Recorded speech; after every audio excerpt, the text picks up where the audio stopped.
Good evening. I'd just like to say I'm very privileged here tonight for you inviting me and to give a wee bit of testimony for what God's been doing in my life.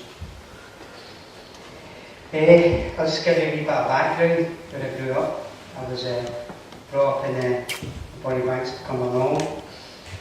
I was the youngest of 5 siblings. I have a twin sister and 3 elder brothers. My mum and dad came from Glasgow. My mum was from Blackhill.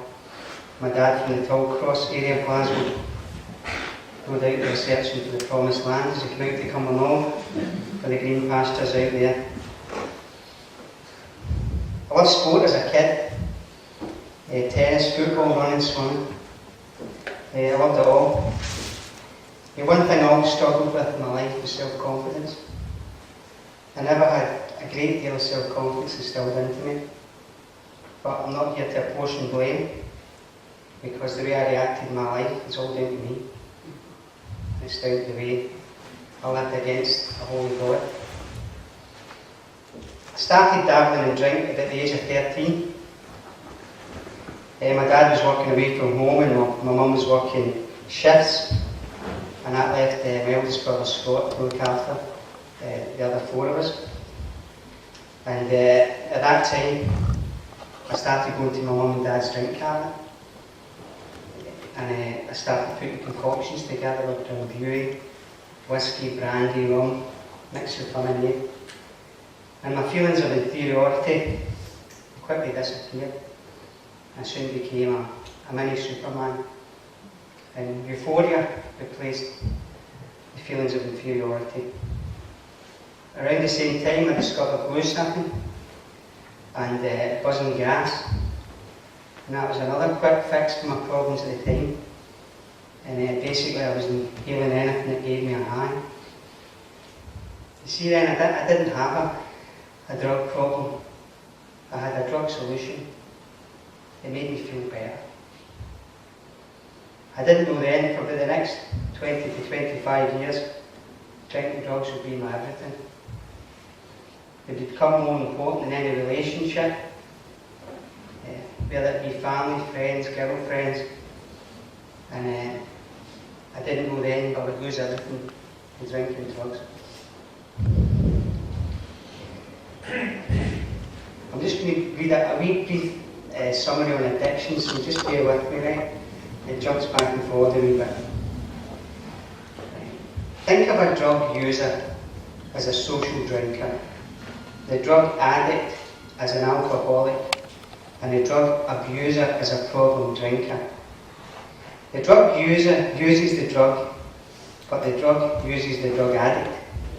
The user can control the amount of drugs he or she takes, but the addict cannot control themselves or the drug. The user is an experimenter. The abuser finds themselves having an ever-increasing need to experience the high or the euphoria that it gives them. The addict is someone who seeks total escape from reality. I fall in very much into the last category, because I was always trying to escape from reality. I left school at 15 and I was fortunate to start a job very quickly with Strathclyde Regional Council as an apprentice plumber. But I soon found out that 2 tradesmen I was working with weren't much interested in fixing leaks, as they were always in the pub at that time. That left me sitting in the back of the council van and one developing one love affair with Bostik and Evo Stick. In fact, the van became a bit of a laboratory for me. And when they would come out of the pub with glazed eyes sucking floor mints, I came out smelling like an industrial chemical factory. Now I know that I'm trying to put a wee bit of humour behind these things, you know, but it's a very sad, dire situation when a boy, I was then 16, and I was still using drinking drugs at a very early age to give me confidence. And I would just say to any of you youngsters out here tonight, that you've just got such a privilege to have a living relationship with God just now. And if you've not, I would really advise you to get one, because there's nothing like it. At this stage I moved home and I went abroad, and I was 18 and I was running away. I couldn't face up to anybody, and people were noticing my behaviour. They were making comment on my drinking habits, and I wanted a fresh start. I went to Israel at this time, and for the next year I had a real best time of my life at the time, because I was basically partying every night. There was no tomorrow. The alarm bells, however, should have started ringing. Then as I was turning up to work drunk and waking up in the strangest of places, because I was having blackouts then. I was getting into so much trouble. I got kicked off the kibbutzes I was working in. They were wee communities that you worked in. And I got kicked off 3 in the space of a year. So the next step was to go down and live in a place called Elliott in the south. And that's basically where I think everybody ended up. And there, I stayed in a couple of hostels, but my drinking was getting so bad then. I was leaving the hostels not paying the bills. So I ended up sleeping on the beach at this time. And any bits and bobs of money I got, it was always getting spent in drink. I would go up to the Skip up in North Elliott at the bakeries, and I would get my food there, because there's a wee bakery there and we throw over the leftover bread. So even at this time in my life, it was strange, because I'd maybe get the odd shift in a building site, or the odd shift working outside of a lab, but all my money went in drink, and I didn't buy any food, and I was getting my food out of the Skip then. But Israel was getting a bit dodgy as well, because staying on the beach wasn't that big, and the guy who had stolen money from, basically, he was systematically coming down the beach in a jeep with guys in baseball bats, and there was no hiding place for me, basically, and I could only hold my breath underwater for so long. So I tried my luck and I went to London, and for the next 12 years I lived in bedsits and dodgy accommodations in London, and basically my alcohol increased so much then that I was losing everything to drink. I couldn't hold down a job, and things were getting pretty desperate. Even then, I found another thing, it was amphetamine. It was called speed, and I found that actually gave me confidence, and so I started taking that in high quantities, and I found I was very soon liking that. I would finish off the night smoking dope to bring me down, because I'd be so high. And it was this time I was actually working as a postman in London. I was getting up in the morning, my daily routine would have been getting up and taking a wrap of this amphetamine, and I'd get a couple of cans of cider to wash it down, then I'd go out and deliver a meal. And a particular morning it ran over. I was trying to beat the lights with this car, and I got ran over, so they put me in the sorting office after that. So my postal career was pretty short-lived, and I was drinking in the sorting office too, and they soon told me that I could either walk or get pushed. So that was the story. Every job I was getting, I was losing to drink. At this time, I was in a relationship with a girl. I met her in Israel, and I was with her for 12 years. And she was in Leeds University, so I was disguising it well. I'd see her at the weekends, and I would try and balance it out. But like everything else, you can't hide it for too long, and she wasn't buttoned up the back. So about this time, she took me over to New York, and she said a make or break it was, and she said, "I'll take you here, and you've got to stop the drinking, I'm going to leave you." So this was after 12 years. And we got to New York, and it was just the holiday from hell. My drinking was so bad. I was so bad with amphetamines that I was getting a bit schizophrenic. And basically when we got back, she said, "Enough's enough." So this time I get the chance to put the pity party hat on, and I had an excuse now to drink even harder. So I was working jobs in building sites then, and at that time in London, in the mid-90s, you could get sacked from a job and you could find a job pretty easily the next week. And at this time I was just to tell you how bad my drinking was getting. I was taking a rucksack of cider into to work with me. You know, I was waking up to drink. In a particular job, I was working with a still saw, and it's the diamond tip, and I was chasing the walls down, and it kicked back up at me, and I got a 2-inch gash down my leg. And I always remember, I went up to the first aid, the guy said, "We'll patch it up." And he said, "You go eastbound," he said, "to the East Middlesex Hospital. And then you get up there, you get some injections in case it gets infection and stuff." And I went westbound and home. I got a bottle of Jack Daniels and 12 cans of, I can't remember this, it was some cider. And I put the cold ones on my leg to keep it cool. And I just acted as if nothing happened. The next day I woke up and I had the purple marks all down my leg. And I thought, it's a bit strange. So I went to the pharmacy. I always remember this South African guy. And he said to me, "I'll do something just now." And he drew a mark right down around my leg. And he said, "If it goes any further than that," he says, "start getting worried."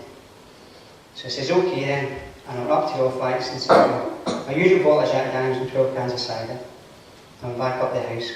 And I put that in that. And I just continued. I woke up again that evening. And my leg was burning. And the mark, the purple mark had come up to here. And it spread around my foot.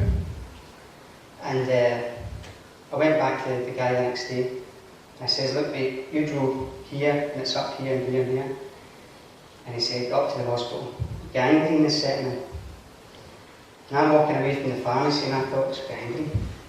I thought, only climbers get that, people in the North Pole. So I went up to the off licence and got 2 bottles of Jack Daniels and 18 cans of cider. And I just pretended it never happened. But fortunately then, which I can see now, God's hand was there. Someone came to visit me and found me on the floor. I told them the scenario. They took me up to the Veterans Hospital in Twickenham in London. And they started injecting me with stuff and giving me pills. And they said, "If you left it another day, you'd be considering amputating my leg."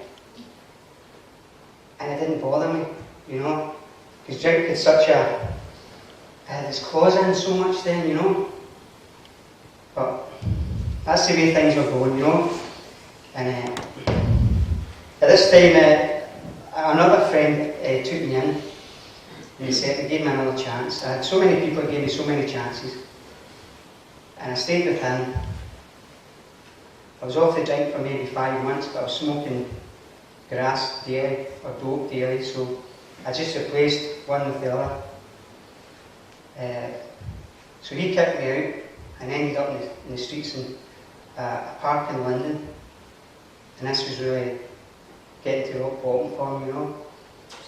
I was sleeping there rough and it was just an absolute nightmare for me, you know. Because when I left school, you know, I remember they asking me in school, "What do you want to do?"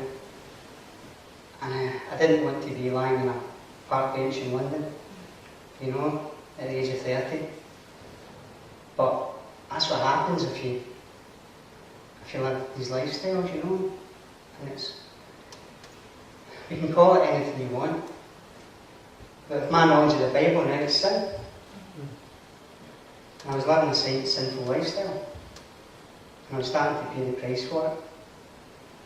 Some people might not pay for it this side of eternity.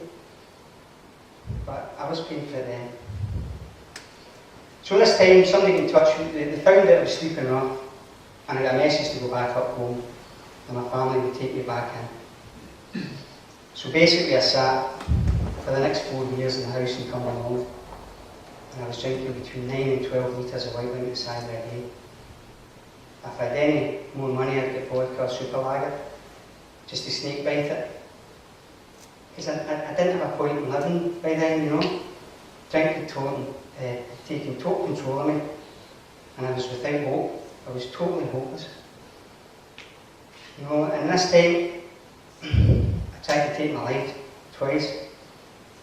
I was taking concoctions and painkillers, and I ended up, I was drinking lighter fuel. And I ended up getting taken into Ward 24 Monklands at the time. And I was on the supervision ward, and they were just keeping me monitored. But at this time, when I was really at my rock bottom, I got a wee visit in the hospital. And it was this gentleman called Sam Bell from the Reformed Presbyterian Church in Airdrie. And he basically came to me and he said, "Son, it doesn't have to be like this." You know, and at this time, you know, I was really just at my lowest I've ever been in. And he said, "Is this man Jesus Christ who died for you?" He says, "You can start a new life and your sins will be washed away."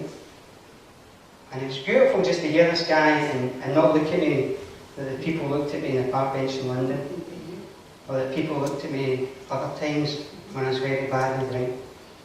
And people judge you, you know, and we're all guilty of it. So I really took on board what this gentleman had to say. But also at this time, I'd lost use of my legs because I was drinking that much. I mean, I heard what he said, but I went home and I kept on drinking, you know. And I was getting about in crutches now, and my legs had fused over at the bottom, and basically I couldn't walk. I found out with a surgeon later it was one of three things that had caused this. He said, 1, you're a deep sea diver and you're suffering from the bends. He said, 2, I was a bodybuilder who abused steroids. Or thirdly, I drank like a fish. I said, take a wild guess. That resulted in 2 years later in a double hip operation. Before this operation, they wouldn't take me if I wasn't sober. So I got an offer to go over by a lovely gentleman, Bill McCracken. And he got me into a place called Stouros, you know, and I saw North and Northern Ireland. And I was getting sober. And I came back and I got my first hip operation. But at that time there was a gentleman, George, I can't remember his second name to my detriment. And this George came up to me and he said, "Do you want to give your life to Jesus Christ?" And I was, you know, of course I do, you know, but I don't know what's stopping me before. But I know now it's God's perfect timing, just bringing everything in to meet His perfect time. And he said, "Sit down with me and we'll pray." And he said, "Therefore, if anyone is in Christ, he's a new creation. The old has passed away, behold, the new has come." And he said, "Do you know today, Peter, the angels are singing in heaven?" He said, "You're a sinner saved by grace. Not of anything you've done, nothing you've earned, but because you accepted Jesus Christ as your Saviour by faith." I would like to say it was plain sailing from then on, but it wasn't. When you've done 25 years of bad habits, 25 years of making bad decisions, you know, and I mean, you've got to pay bills, and you see a lot of people in addiction. I've seen a lot of people in addiction now, and people just expect the change to be like that. And yet you've been running away from your problems for so many years, and putting on the new life with Christ, it's a gradual process. It has been for me. I've had to retrain myself. I put off the old works of unrighteousness, and I'm putting on the new works of righteousness. And it's a daily thing. It's a daily shedding of the old life. But it's a beautiful thing. And you know, I forgot to say, I didn't have a good relationship with my dad in this, at this time. In fact, I hated my dad with a passion. And yet today, I love my dad dearly because of the change Christ has put in my heart. See, I think as well as addicts, and we can get this back if we look in the Bible to Genesis 3, we blame everybody apart from our own circumstance. We blame every circumstance. We blame the way we were brought up. We weren't hugged enough, we weren't cuddled enough. And at the end of the day, the fault lay with me. God made us for a relationship, to honour, worship and obey Him. And we've got a choice today to do that. And if things are not plain sailing in your life, and well, they're not plain sailing if you're a Christian either, but you've got the promise that one day they will be. But the shackles are gone for me now. I decided 2 months ago, because of this, the relationship I have with the Lord now, it's very real. And I decided, what can I do, Lord, to serve you? And I moved up to the Faith Mission Bible College in Edinburgh. And there I'm getting stretched beyond measure, because I'm a mature student. And there's a lot of young ones there that are a lot smarter than me. It's God knows himself. Yeah, there is a spell up there. But it's a real privilege now. Because I gave my life over to that life then. And now I'm giving my life over to this life now. And it's just such a pleasure to be able to stand here and give glory to the Lord Jesus, because these times in London when I was sleeping off, and the times when I was wanting to jack it in, you know, He came and He got me. And it's real, you know, it's real. And so I just give Him honour, praise and glory tonight. And I'm just set free. And only Jesus can do that. I tried so many things. I was on anti-abuse. I went to see counsellors, I had key workers.